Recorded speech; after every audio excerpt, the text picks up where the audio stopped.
بابا وانگا نے 2026 میں مشرق میں ایک بڑی جنگ کے شروع ہونے کا ذکر کیا جو مغرب تک پھیل جائے گی۔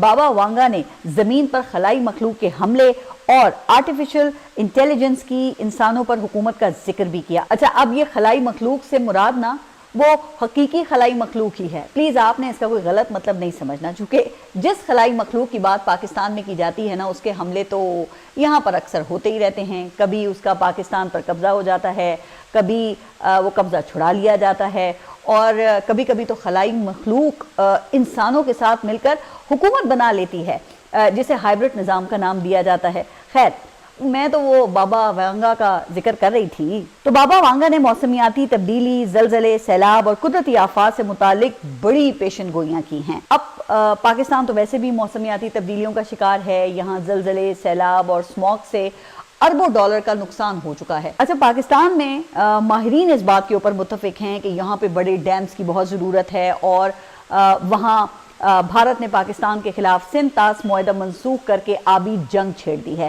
تو کیا ہم بحیثیت قوم اور ہمارے حکمران اشرافیہ وہ ان چیلنجز سے سنجیدگی سے نمٹنے کے لیے تیار ہیں؟ تو اس پر آپ اپنی رائے کا اظہار جو ہے وہ کامنٹ کر کے بتائیے گا، اور ان پیشن گوئیوں پر بھی اپنی رائے ضرور دیجیے گا۔ اچھا، ویسے تو سال 2025 بھی پاکستان کے لیے کوئی بہت اچھا سال تو ثابت نہیں ہوا ہے۔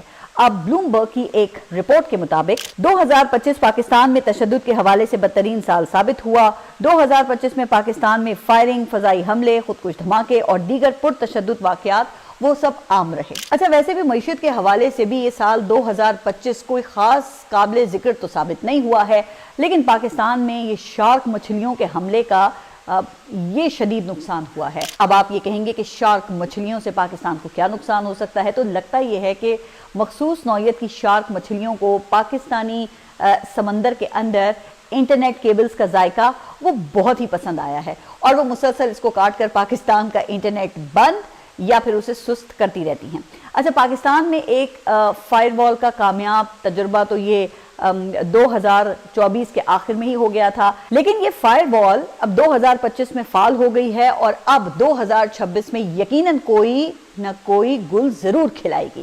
اس فائر وال کے ذریعے پاکستان میں VPN کو بلاک کرنے کا کامیاب تجربہ بھی ہو چکا ہے، اور اس تجربے کو اکثر و بیشتر دہرایا جاتا رہتا ہے۔ اچھا، ویسے خبر یہ بھی ہے کہ یہ سال 2026 شروع ہوتے ہی یہ تجربہ دہرایا گیا اور VPN کو کامیابی سے دھول چٹائی گئی۔ اس وقت صورتحال یہ ہے کہ جہاں پاکستان میں انٹرنیٹ صارفین کی تعداد میں کئی گنا اضافہ ہوا ہے نا، وہیں پاکستان میں نیا سال شروع ہوتے ہی انٹرنیٹ کی رفتار وہ انتہائی سست ہو گئی ہے۔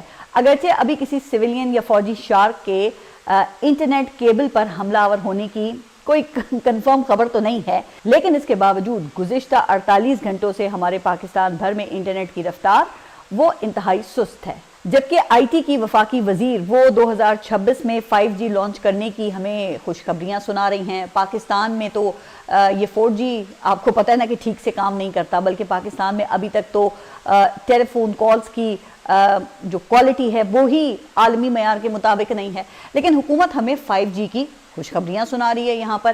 اچھا، یہ دنیا ٹیکنالوجی میں آگے کا سفر کر رہی ہے، اور پاکستان ویسے افسوس کی بات ہے کہ وہ پیچھے کی طرف جا رہا ہے۔ ہاں، دفاعی لحاظ سے پاکستان نے ٹیکنالوجی میں بھارت سمیت جنوبی ایشیا میں سبھی کو پیچھے چھوڑ دیا ہے، بلکہ پاکستان دنیا کے مضبوط ترین ممالک میں شمار ہو رہا ہے۔ پاک بھارت جنگ میں اب جس طرح سے ہم نے بھارت کا یہ منہ کالا کیا ہے نا، اس پر تو خیر پوری قوم کو ہی فخر ہے، لیکن یہ بھی حقیقت ہے کہ پاکستان IT میں ابھی بھی دنیا سے بہت پیچھے ہے، اور دنیا جن حالات کی طرف جا رہی ہے، بڑھ رہی ہے، پاکستان کو اس کا مقابلہ کرنے کے لیے ابھی پھر بہت کچھ کرنا ہے، بہت سا کام کرنا ہے۔ اچھا، پھر ڈونلڈ ٹرمپ جو اسکندر اعظم بنتے ہوئے دنیا کو فتح کرنے نکل پڑے ہیں، اب کیا پتا کہ وہ دنیا کو واقعی ایک تیسری عالمی جنگ کی طرف لے جانا چاہیں۔ اچھا، ویسے صدر ٹرمپ نے حال ہی میں ایک ڈیٹا شیئر کیا ہے جس میں بتایا یہ گیا ہے کہ امریکہ میں کون سی قومیتیں سب سے زیادہ فیڈرل اور جو سوشل ویلفیئر پروگرامز ہیں ان سے فائدہ اٹھا رہی ہیں۔ اس لسٹ کے مطابق یمن، بھوٹان اور صومالیہ سے آنے والے لوگ امریکہ میں سب سے زیادہ ویلفیئر حاصل کر رہے ہیں۔ پہلی اور تیسری کیٹیگری وہ انتہائی خطرناک ہے، جبکہ پاکستان وہ تیسری سطح میں شامل ہے، جہاں تقریباً 40% پاکستانی خاندان وہ کسی نہ کسی مد میں ویلفیئر کی سہولت استعمال کر رہے ہیں، اور بھارت اس حوالے سے وہ بہتر کیٹیگری میں ہے۔ اچھا، اب ٹرمپ کے مطابق اس ڈیٹا کا مقصد یہ ہے کہ مستقبل میں ایسے افراد کو ویزے اور امیگریشن کی اجازت محدود کی جائے تاکہ امریکہ پر پڑنے والا جو بوجھ ہے اسے کم کیا جا سکے۔ اچھا، اب آپ کے علم میں یہ بات ہے کہ صدر ٹرمپ جو ہیں وہ یہ چاہتے ہیں کہ ملک میں امیگریشن کم سے کم ہو، خاص طور پر ایسے گروپس کی جن کے بارے میں ڈیٹا سے ظاہر ہوتا ہے کہ ان کا زیادہ تر جو انحصار ہے وہ وہاں ویلفیئر پر ہے۔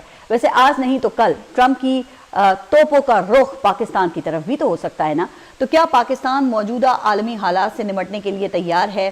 اس پر بھی آپ اپنے کامنٹس میں بتائیے گا، اور اس طرح کے مزید انٹرسٹنگ ولاگز کے ساتھ پھر اگلے ہفتے انشاءاللہ ضرور حاضر ہوں گے۔ تب تک کے لیے اللہ حافظ۔